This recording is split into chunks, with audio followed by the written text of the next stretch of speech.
ki, inanıram çox. Bir daha hamımızı xoş gördük. Kameraların bağlı və ya açıq olması bu sizin şəxsi seçiminizdir. Buna görə qətiyyən narahat olmayın. Heç bir problem yoxdur. Və başlayaq biz mövzumuza birlikdə. Deməli, bu gün travmalardan danışırıq. Travmalar bildiyimiz kimi hər birimizin həyatında böyük bir rolu var. Nə mənada rolu var? Bizim demək olar ki, həyatdakı bütün baş verən hadisələri, addımlarımızın hamısını təyin edir və orada çox da qatqısı olur. Bu gün sizlərdən 8 növ travma barədə danışacağam. Nəyə görə 8 növ bilmirəm. Yəni axından gələn informasiya elə oldu ki, mən 8 növdə bir travmalardan danışım. İnşallah ki, burada olanların hər birinə, bütünə faydalı olsun və niyyət edirəm bu vebinarın bütünün sizlərin və mənim ən yüksək xeyrimizə, yaxşılığımıza olacaq şəkildə keçməsinə ilk öncə niyyət edirəm. Başlayaq. Travmalardan ilk öncə başlayaq. Sizdən tərk edilmə travması. Tərk edilmə travması bir insanın sevdiyi insan tərəfindən tərk edilməsidir. Bu günün ən qlobal mövzularından biridir. Çünki çox pasiyentlər olur və yazırlar, deyirlər ki, mən filan kəsi sevmişəm, mənim həyatıma gəlib, mən onu unuda bilmirəm. Bunun səbəbi nədir? Mən nə eləməliyəm? Və hətta sual verirlər ki, mən necə eləyim ki, həmin insan mənə qayıtsın, məni bir də sevsin? Təbii ki, bildiyiniz kimi, hamınız bu sahədən anlayışı olan bilirsiniz ki, maraqlanırsınız və çox da eşitmişsiniz ki, biz nə eləməliyik? Gedən insanın arxasıca getməli deyilik. Gedən insan artıq bizim həyatımızda missiyası bitib ki, gedir. Nə eləməliyik? Baxmalıyıq ki, o bizim həyatımıza niyə gəldi, bizim ruhumuzu onu niyə seçdi və onun bizə faydası nə oldu? Amma burada əsas məsələ nədir? Niyə gedən insanın arxasıca gedirlər? Niyə həmin insanın geriyə dönməyini istəyirlər? Burada insanın tərk edilmə travması var. Yəni, qorxur. Nədən? Belə insanlar ümumiyyətlə, baxın, sevdiyi insan onu tərk eləyir, gedir və insan tək qalır. Burada insan tək qalmaqdan qorxur. Niyə? Həmin insan getdi və o düşünür ki, artıq mən tək qaldım. Və yaxud da ki, burada başqa travmalar da ola bilər. Deyək ki, bir xanım bir kişi tərəfindən sevilir və bir-birini sevirlər. Həmin kişi çıxır, gedir. Təbii ki, bu əksi də ola bilər və oturur, onun dalınca ağlayır, üzülür, necə qaytarım düşünür. Əslində burada o insan nə eləməlidir? Bu insan mənim həyatıma gəlməklə mənə hansı tərəfimi, hansı boşluğumu göstərdi? Məsələn, bir xanım ata sevgisi almaya bilər. Əgər o xanım ata sevgisi almayıbsa, onun həyatına gələn həmin o şəxs, qarşı tərəf, partnyor, sevgili, həyat yoldaşı fərq eləmir. O, onun həyatından getdikdən sonra onda olan hansısa bir travmanı ona göstərmiş olur.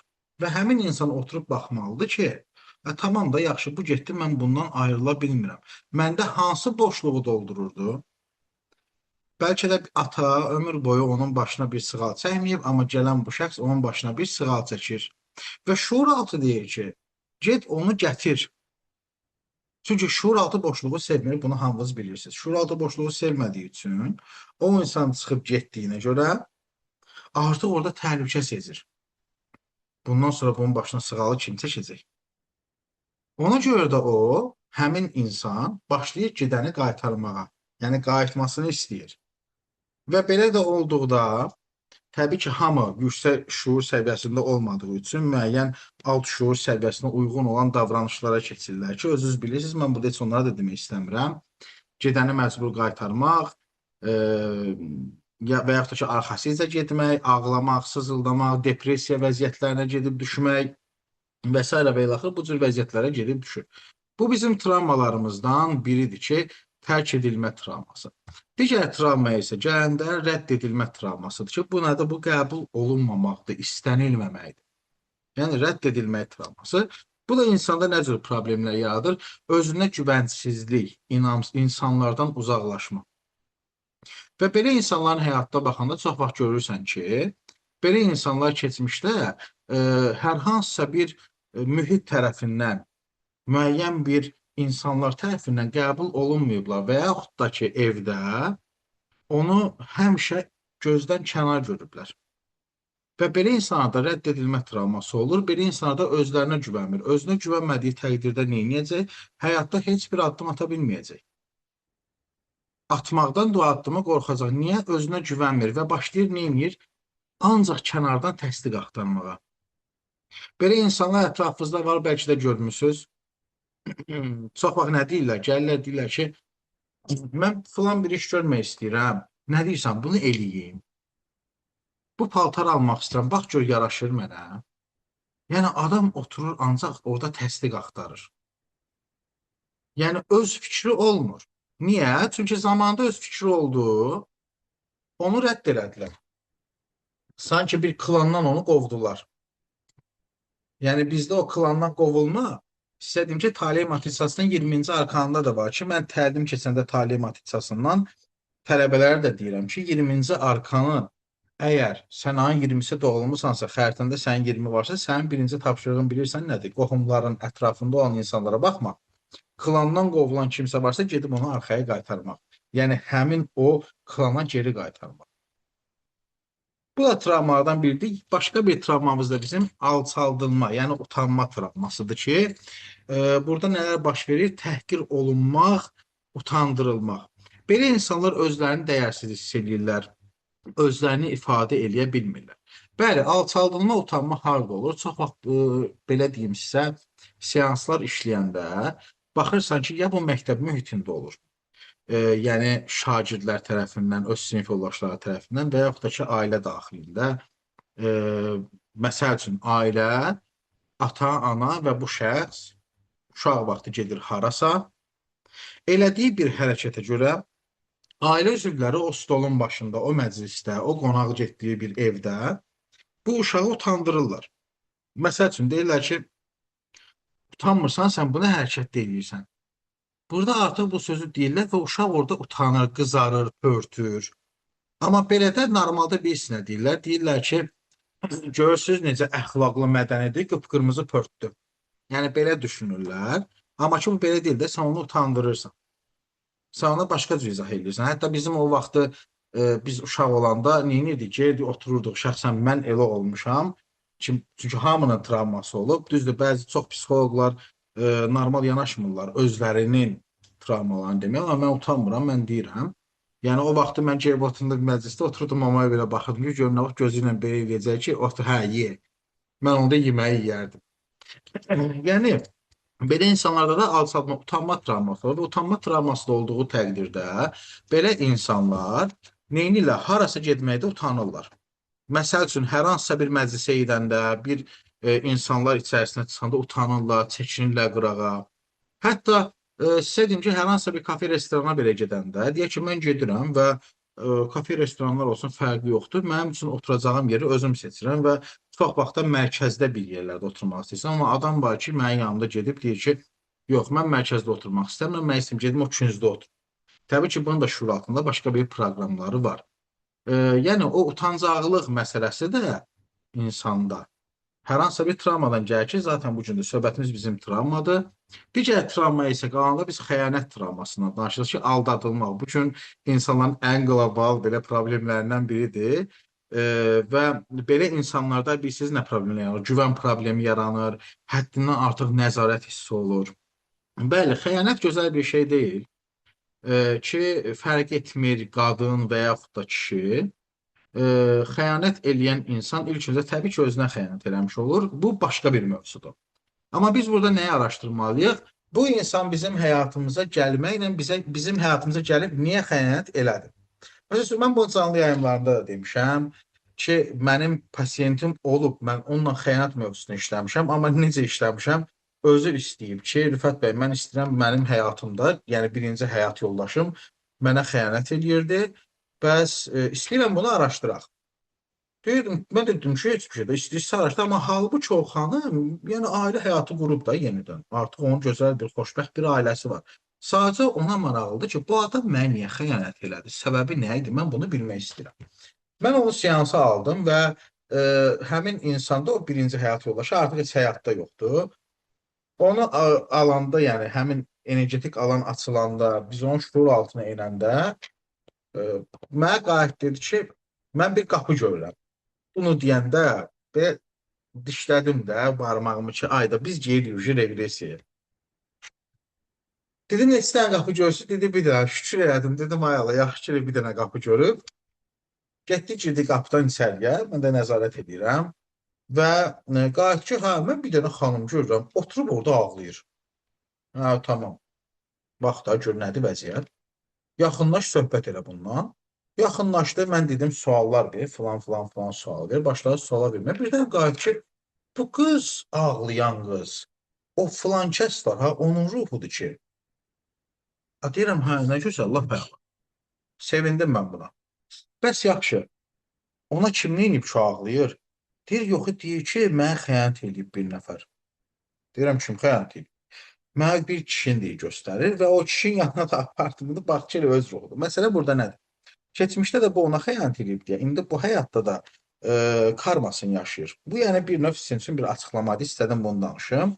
Yəni biz xəyanətlərin səbəbini öyrənməliyik ki, bu insan bizə xəyanət eləyirsə, burada biz nəyi görürük, nəyi görməliyik?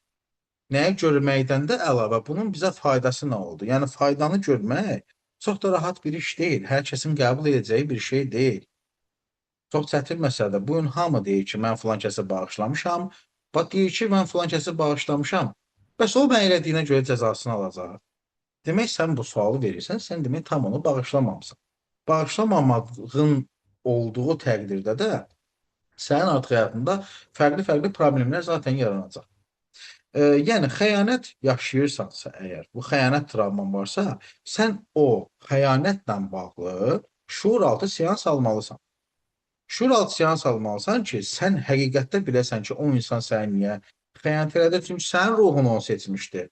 Bilmirəm da görünüşünə görəmi, enerjisinə görəmi, nə bilim, saçına görəmi, bədən fiqurasına görəmi, fərqi yoxdur. Yəni hər kəs bir cür seçir. Deyək ki, müəyyən zaten onsuz da ilahi şuur səviyyəsinə, müəyyən yüksək şuur səviyyəsinə çatan insanlar artıq qarşıdakı insanın görünüşünə yox, onun təbii ki, enerjisinə baxırlar. Bunu sizlər də gözəl bilirsiniz. Yəni o məsələnin kökünü orada həll etmək lazımdır ki, sən həyatına artıq növbəti insanı buraxa biləsən. Sən o növbəti insanı buraxmayacaqsan həyatına. Niyə buraxmayacaqsan? Sən yenidən xəyanət yaşamaqdan qorxacaqsan. Və bir şeydə sən qorxub yaşamaq istəyəcəksənsə, sən onu yaşayacaqsan. Bilirsiniz ki, qorxduğumuz şeyləri biz daim həyatımıza çəkirik. Qorxduğumuz nə varsa başımıza gəlir. Və burada da arxasında yenə də bax sənin qorxularını da tətikləmişəm ki, mən qorxular barədə də zaten danışacağam. Növbəti travma nədir? Ədalətsizlik travması. Yəni sənə qarşı haqsızlıq olunmasıdır. Burada da insanlar emosiyalarını gizlədirlər. Ümumiyyətlə ədalət enerjisini götürsək, bir arkan olaraq 8-ci arkandır. Tale matritsasına görə mən sizlərə deyirəm və bizim həyatdakı əsas məqsədimiz ondan ibarətdir ki, biz ilahi ədalətə güvənməliyik.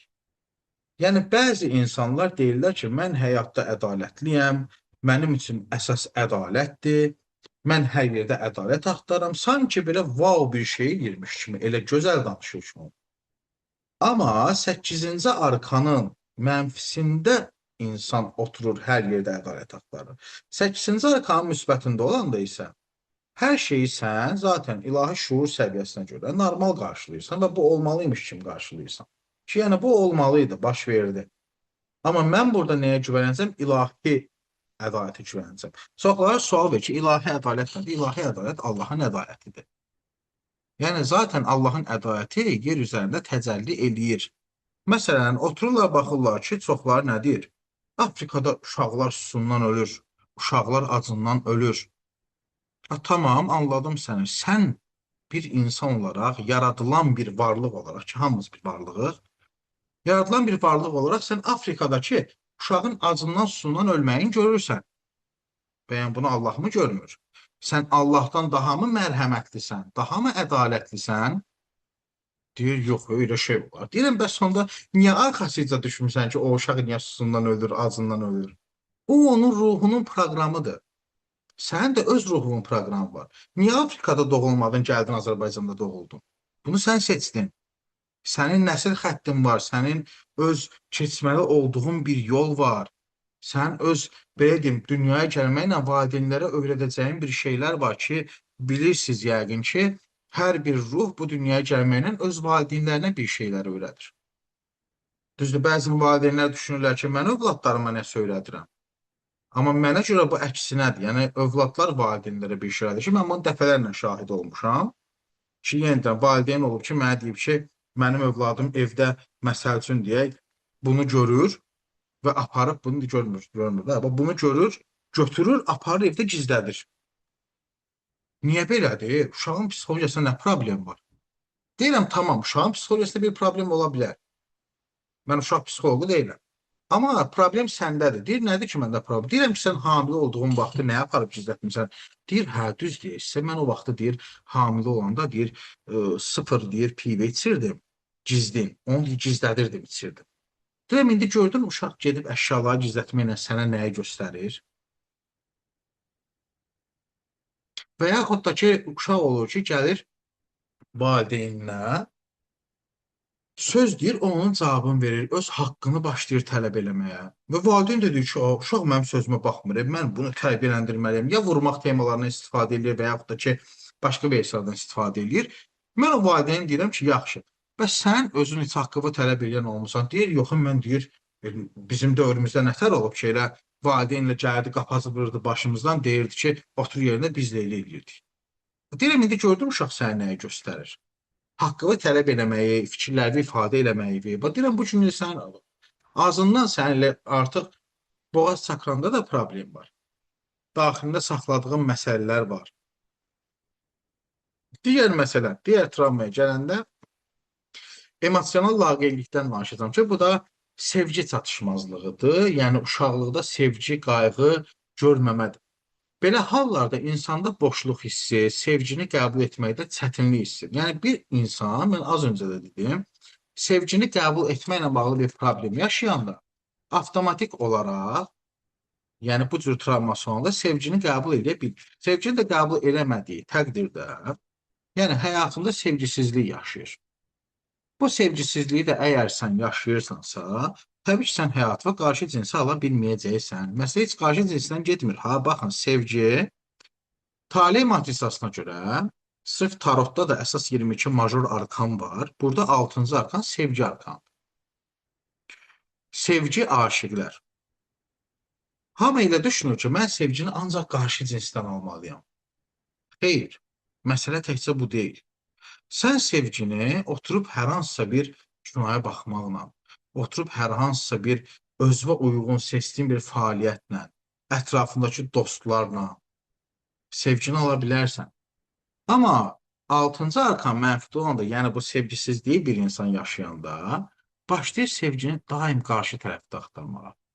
Niyə qarşı tərəfdə axtarır? Çünki həyatdakı o sevgini o zamanında ala bilməyib. Bu təkcə qadınlara aid deyil. Çox vaxt düzdür, bu sahə ilə daha çox qadınlar maraqlanır. Mən bunu qəbul edirəm. Kişilər daha çox az maraqlanırlar. Hardasa öz qüruruna yedizdirmir. Deyir, yox, sən nə danışırsan, bu gic-gic mövzulardır və s. və ilaxır. Təbii ki, ondan da ruhu seçəcək zamanı ilə ki, hər şeyi artıq qəbul eləməyi.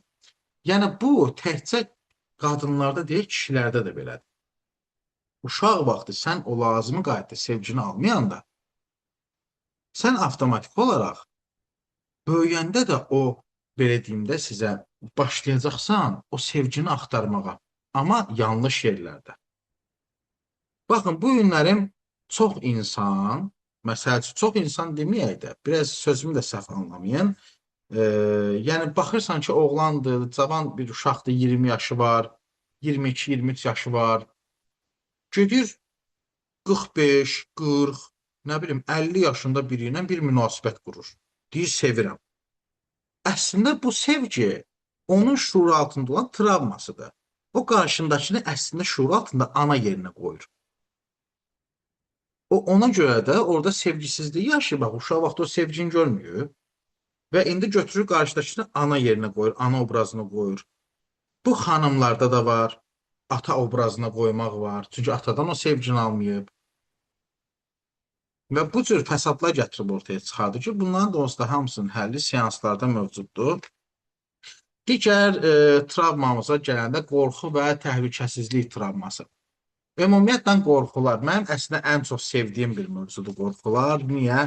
Bilmirəm də sevirəm, çünki özümdə də o travma olub əvvəllər və mən onu aşmışam. Həqiqətən də aşmışam. Necə aşmışam? Seansla aşmamışam. Mən onun üzərinə gedərək aşmışam. Qorxular.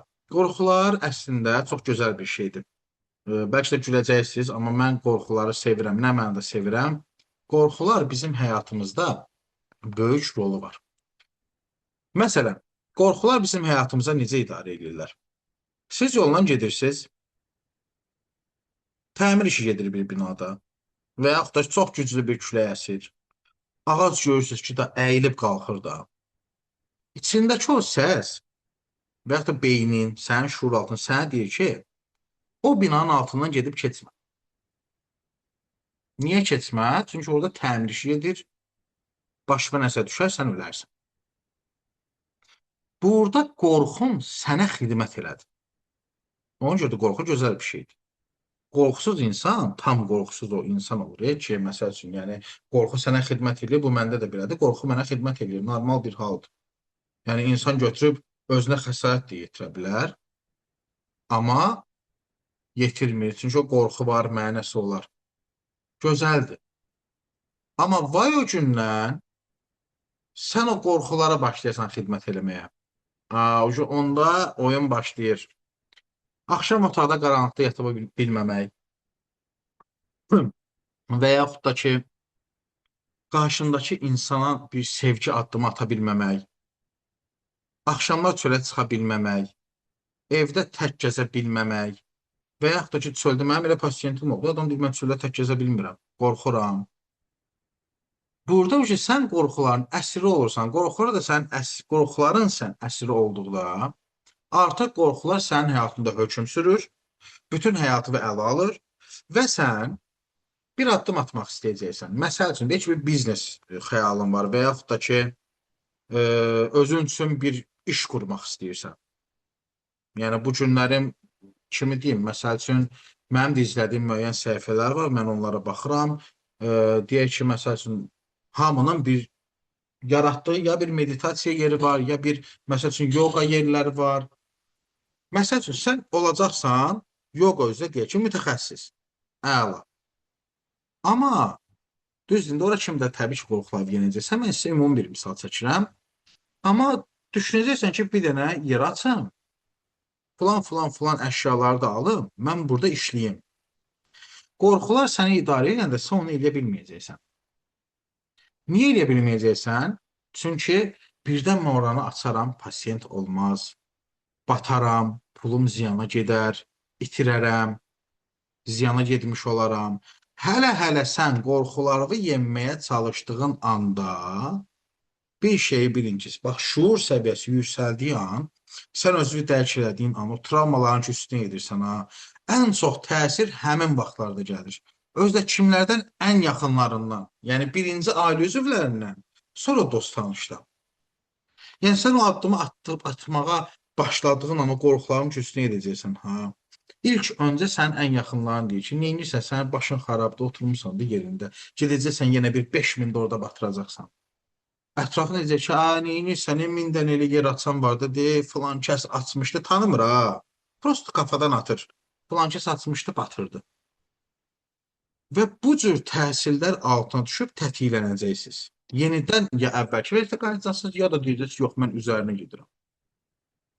Çox vaxt niyə insanlar travmaları ilə bağlı hər hansısa bir seans alandan sonra əvvəlki vəziyyətə niyə qayıdırlar, bilirsiniz? Çünki o məsələnin kökü həll olunur. Bir məsələnin kökü həll olmayanda yenidən sən o otaqdan ki, seansdan çıxırsan, qayıdırsan normal o mühitvə. Orada tətiklənmə olur, sənin sistem yoxlayır. Bu normal bir şeydir. Yoxlayır və səndə əgər şuur altında hələ də o qalıbsa, yenidən sən əvvəlki vəziyyətə qayıdırsan ki, düzdür, şuur altında ümumiyyətlə beynindən hər hansı bir informasiyanı silmək mümkün deyil. Bunu kim deyirsə yalan deyir. Şuur altına heç bir məlumat silinmir. Sadəcə olaraq orada olan, şuur altında olan o problemi, müəyyən bir məsələ olsun, travma olsun, şuur altı negativ inanclar olsun, bunu dondurmaq mümkündür. Yəni artıq neytrallaşdırırsan. Məsəl üçün bir adam deyək ki, atası rəhməti edib gözünün qabağında və yaxud da ki, gözünün qabağında hər hansı bir rəhməti etmə prosesi olub, həmin anda orada olub, görüb, qorxub, qorxu hissi keçirdib. Sən onu onunla bağlı bir seans eləsən, deyək ki, təmiz o əgər orada neytrallaşmasa, sıfır bala düşməsə, gedib başqa yerdə elə bir hadisə eşitsə, dərhal o yenidən tətiklənəcək. Bu bir növ bir sinəyə bənzəyir. Baxın, məsəl üçün bir insanın şuur altında pulla bağlı negativ inancları var. Yəni deyək ki də bu hamının dediyi bir şeydir. Ki pul əl çirkidir və s. və ilaxır. Hə, pulla bağlı başlayır afirmasiyalar oxuyur, oxuyur, oxuyur, oxuyur, oxuyur. Bir pul gəlir, görür, əladır, şeydir və anidən kasıb birini görəndə və yaxud da ki, öz həyatına oxşar birini görəndə yenə artıq şuuraltı başlayır aktivləşməyə, pul əl çəkdi və yaxud da ki, gəlib biri yanında oturub başlayacaq ki, əşi pul nədir, pul da ki, gəldi, gedərdi deyəcək və dərhal oyunu aktivləşəcək. Ancaq şuur altında olan travmalar təmiz, mən deyərdim ki mən seans edəndə ballarına baxıram ki, məsəl üçün hal-hazırda bu insan şuur altında olan bu travma, hər hansı bir hadisə neçə balla qiymətləndirirsən ki, bir şey unutmayın ki, travmalar sizdə baş verən o travmalar ki, hamıda şuur altımızda olsa da bədənimizdə duyğu olaraq yaşadığı bir yer var. Deyək ki, ürəkdə ola bilər, adam var çiynindədir, adam var kürəyindədir, adam var mədədədir, qarındadır. Mən adam olub işləmişəm ki, qadınlıq bölgəsində olub, kişi var işləmişəm ki, kişilik bölgəsində olub bu travma. Duyğu hiss olaraq bir enerji kimi orada formalaşıb. Nəinki şuur altına, şuur altından təmizlədikcə də sən bədənində də o enerjini zaten oradan çıxardıb təmizləməlisən. Və orada baxmalısan, bu hansı formadadır, yumrudur, dairəvidir və s. və ilaxır, üzü hamardır, nahamardır, rəngi nədir, sən buna neçə bal verirsən ki, bu artıq seansın texnikalarıdır. O oradan da təmizlənməlidir. Yəni, bu bədəndə qalmalı deyil. Bəli, sən o təmizlənə artıq baxırsan ki, neçə bala düşdü. Onda olur daha əla, daha gözəl. Məsələn, deyirəm, götürək çakra sistemi, mən o barədə danışmışam, amma bilmirəm, elə bir videorolik hazırlamışam ya yox. Hamı gedir çakralarla bağlı seans alır, nə gözəl. Mən buna bir söz demirəm, deyə bilmərəm, mənim bütün mütəxəssislərə fərqi yoxdur, kim olur olsun. Hamısına hörmətim var, çünki hamının öz ayrıcı etdiyi bir yol var. Məsəl üçün, adam gedir, deyir ki, mən çakralarımı balanslamaq istəyirəm və bioenerji seansı alıram. Əla al və bir şey qəbul edin, bilin ki, bu okulistik anatomiyada çakraların ümumiyyətlə quruluşu necədir orada göstərilir ki, çakraların forması tam düşündüyünüz kimi yumru deyil. Çakraların forması torus alanı vəziyyətindədir. Yəni siz deyək ki, girib axtarış yerinə Chrome-da torus alanı yazsaz, biləcəksiniz ki, artıq torusun forması necədir. Və çakraların da qatları var. Fiziki qat, emosional qat və s. və ilaxır. Yəni, sizin o deyək ki, hər hansısa bir travmanız varsa, deyək ki, qorxu yaşadınızsa, qorxu ilə bağlı bir travman var. Bu travma avtomatik olaraq birinci yer oturacaq çöl çakrada. Tamam, sən getdin, çakraların axı elə bir özəlliyi var. Torus alanı formasındadır, enerji fırlanır. Necə dünyanın ətrafında elektromaqnit sahəsi yaranırsa, burada torus alanında o fırlanır. Bioenerji eləyən şəxs əlindən o enerjini ötürdüyü an çakra o enerjini alır. Alır və başlayır çakranı balanslamağa, dəngələməyə. Və tamam, əla, super, çakra oldu, yəni əla bir vəziyyətdə, mən razı.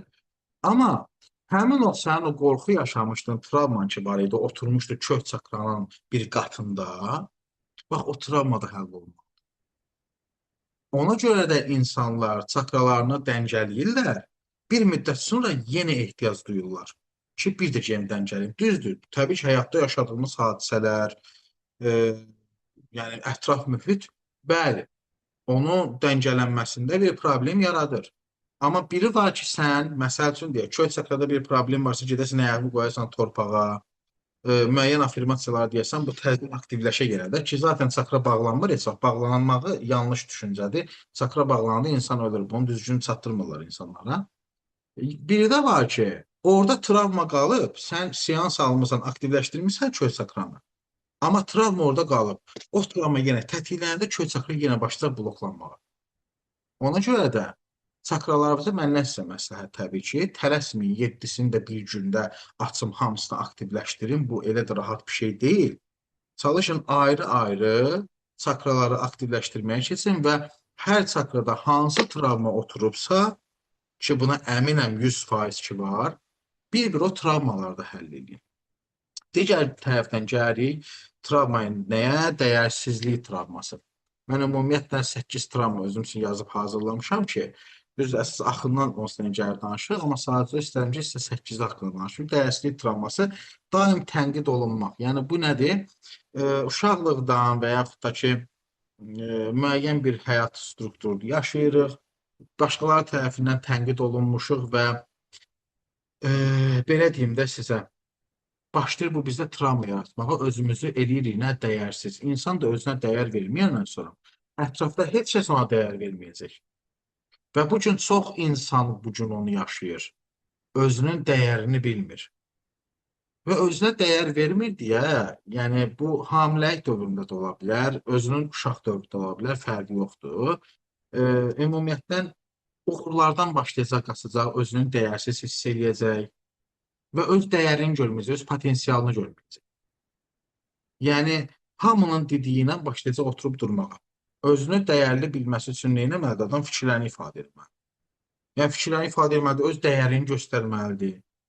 Kimisə fikrinə hərəkət eləməli deyil. Və insan dəyərsizlik travması olduqda, bəli, artıq bu da necə deyirlər, seansla həll olmalıdır. İlk dəfə sən o dəyərsizliklə harda, nə vaxt tanış oldunsa, o məsələ həll olunmalıdır və şəfalanmalıdır. Bir də mən sizə ümumi olaraq bir şey çatdırmaq istəyirəm ki, nəzərinizə çatdırmaq istəyirəm nəyi? Bəzi hallarda çox vaxt valideynlər problem olaraq nə yaşayırlar? Uşaqlarla bağlı problemlər yaşayırlar. Mən hər bir valideynə deyirəm, yəni uşaqda bir problem varsa, uşağı psixoloqa apar. Təbii ki, uşaq psixoloqları bu gün öz işlərini görürlər. Bu lazımlı bir şeydir. Amma yüzdə mən öz fikrimi deyirəm, təbii ki, yüzdə 80-85% bu valideynin özündə olan o travmalardır. Ki, məsəl üçün deyək, mən bir uşaq var idi, gözlərində zəiflik var idi, müəyyən bir yaş sırasında əməliyyat olasıydı. Onda valideyni belə söhbət edirdi, tanış adam idi. Mən ona qayıtdım dedim ki, dedim, yaxşı, sən hamilə olanda nəyə görmək istəməmisən? Belə yanında belə qaldı, baxdı mənə. Dedi, hardan bilirsən? Dedim, ekstrasenzim, hardan biləcəm? Sənə prosto mən sual verirəm də, yəni sən nəyi görmək istəməmisən hamilə olanda? Deyir, hə, o vaxtı filankəs əziyyətlər verirdi, bəzi hərəkətlər edirdilər, mən onları görməkdən qaçırdım, imtina edirdim. Yəni, uşaqlar, düz mənim uşağım hal-hazırda, mənim uşağım yoxdur, mən subay adamam, indi deyə bilərsiniz ki, yaxşı, sən yəni ailəli deyilsən, amma mən bu psixologiyanı bilirəm, mən bu düşüncələri bilirəm. Yəni uşaq necə doğulanda anadan artıq kənara çıxandan sonra, ana qarnından tərk edəndən sonra, bu dünyaya artıq ilk nəfəsini alandan sonra, yəni göğüsdə göbək bağı ilə bağlıdır. Bu hamımızda da belə. Necə ki elə bir bağ varsa, ana ilə də övladı arasında energetik bir bağ var. Çox bəzi insanlar gedirlər, ata-ana ilə bütün bağları kəsmə prosesləri yerinə yetirirlər. Bu yanlış bir şeydir, doğru bir şey deyil. Ata-ana ilə sevgi və qan bağı xaric neqativ bağları kəsmək mümkündür. Gəldim, keçdim düzdür, bağlara biraz danışanda mən də gedirəm. Məsələ nədir? Uşağınızda hər hansısa bir problem varsa, uşaq sizə nəyi əks etdirir, nəyi göstərir? Siz bunu üzə çıxarmalısınız. Ona görə də talih matritsasında insanın doğulduğu gün ruhunun valideynlərə niyə gəldiyidir. Həm vizit kartıdır bir insanın həqiqi əsl kimliyidir. Həmçinin də ruhu valideynlər gəlib nəyə izah eləməyə, bunu öyrənilir burada. Və həqiqətən də baxırsan ki, valideynlərə ruhlar, yəni övladları bir şeyləri gəlir öyrətməyə. Siz də yəni o tənqidə keçincə və yaxud da demirəm, indi hamınız tənqidsiniz, əstəğfurullah, mən də demirəm, sadəcə olaraq tənqidə keçincə özünüzü, yəni nəyisə düzəltməyə çalışınca, siz əslində baxın ki, bu uşaq mənə nəyi göstərir, nəyi öyrədir. Yəni bunun ən gözəl variantı budur. Travmaları da ki, saxlamaqla insan özü özünə, yəni zərər vurmuş olur. Nəyə görə deyirəm? Çünki o travma bu gün sənin saxladığın hər bir şey getdikcə böyüyür və başqa-başqa fəsadlar çıxardır ortaya. Və məsəl üçün deyək, bu gün uşaqları götürürsən ki, uşaqdır, hələ 6 yaşı var, 5 yaşı var, uşağın qorxusu var. Nə oldu bu uşaqda nədən yarandı bu qorxu? Baxırsan ki, ana hamilə olanda bəli, qorxub. Qorxulu bir dönəmdən, qorxulu bir prosesdən keçib, bu da uşağa əks olunur. Bəli, onda neyinirsən, bunun çıxış yolu nədir? Elə ananın seansı verəndə uşaq da oradan düzəlir. Mən yəni öz praktikamdan bunu deyirəm ki, mən bunun şahidi olmuşam dəfələrlə. Ki, ana ilə işləyirsən, uşaq düzəlir. Bəli, ola bilər, bəzi hallarda kiçik bir nüanslar ola bilər ki, qalar. Onda da ki, təbii ki, artıq uşağı uşaq psixoloquna aparmaq lazımdır. Belə, məsəl üçün, ana var idi ki, anada o OKP idi. Və anada OKP idi, uşağında da var idi. Və uşaqda da bu OKP artıq bir növ əqli geriliyə də başlamışdı, artıq aparırdı ora. Yəni, məsəl üçün, anada OKP var idi, anada təmizliklə bağlı OKP var idi. Bir proses olmuşdu, iyrənmişdi. Və uşaq gedirdi əlini yumağa, artıq uşağı olub, uşağın da ki 6 yaşı var. Uşağa deyir ki, məsəl üçün, ged əlini yu. Uşaq gedir, bəlkə bir 5 dəqiqə, 10 dəqiqə dayanmadan əlini yuyur. Ana ilə OKP-ni həll edəndən sonra uşaqda düzəlmir. Məsələn, deyir ki, indi uşağı göndərirsən, geri əlini yumağa normal çıxır, gəlir. Ona görə də özünüzə baxın. Bax, 12-ci enerji xidmət enerjisidir. Bu da 12-ci arkandan mən sizə söhbət edirəm. Bu, mən təlimlərdə deyirəm. Bu, hər birimizə aiddir. Hər birimizə. Burada neçə nəfərik? Biz 36 nəfər. Məndən birlikdə. Bu, hamımıza aiddir. Hər birimiz işləyirik, çalışırıq. Çünki hərənin bir sahəsi var, hərənin bir işi var. Hər birimizin Allah ruhusunu bol eləsin. Məsələ nədir? 12-ci enerji xidmət enerjisidir. Hamı xidməti sevir, yəni öz işini görür. 12-ci arkan xidmət olduğu halda bunun mənfisi var. Məsəl üçün, mənfidə olanda bir insan neynir? Qəpik quruşa başlayır işləmək. Və bu insanlar anlamalıdırlar ki, birinci mən özümü düzəltməliyəm, sonra başqalarını düzəltməliyəm. Birinci özümü xilas eləməliyəm, sonra başqalarını xilas eləməliyəm. Birinci özümə xidmət eləməliyəm, sonra mən başqalarına xidmət eləməliyəm. Və 12-ci arkan mənfidə olanda bu xidmət edən insanlar qəpik quruşa işləyirlər. Sonra deyir ki, mənim ətrafıma niyə, məsəl üçün, mənim axı dəyərim 10 manatdır, gəlib mənə 1 manat verirlər. Çünki sən özünə dəyər vermirsən, orada da bir travma yatır. Sənin yanına gələn adam sənə 1 manat verib səndən xidməti alanda, gələcək bütün ətrafına edəcək ki, məsəl üçün, bir qız qruquna və yaxud da hər şey biləcək. Ay qızlar, xəbərimiz var, filan kəs var, mən getdim onun yanına, mənə 1 manata qəbul elədi, mənə 1 manata filan bir şey elədi. Nə yaxşı, 1 manat, mən də gedirəm. Və başlayacaq sənin ətrafda artıq o sənə 1 manat dəyər verən insanlar gəlməyə. Ona görə də ilk öncə bu həyatda özünüzə xidmət edin, sonra cəmaata, başqalarına xidmət edin. Və heç vaxt xilas edici rolda olmuyor. Yəni, xilas eləməyə çalışmayın bu cəmaatı və yaxud da kimlərisə. Sənin əslində xilas eləmək istədiyin şəxs sənin özünsən. Və yaxud da ki, zamanında kimisə sən xilas eləyə bilməmsən, qurtara bilməmsən ki, bu gün sən xilas eləmək, qurtarmaq işi ilə məşğulsan. Mənim sizə çatdıracağım, yəni, bu qədərdir. Kiminsə sualı mənə varsa, buyurun, sualınızı verin, mən də cavab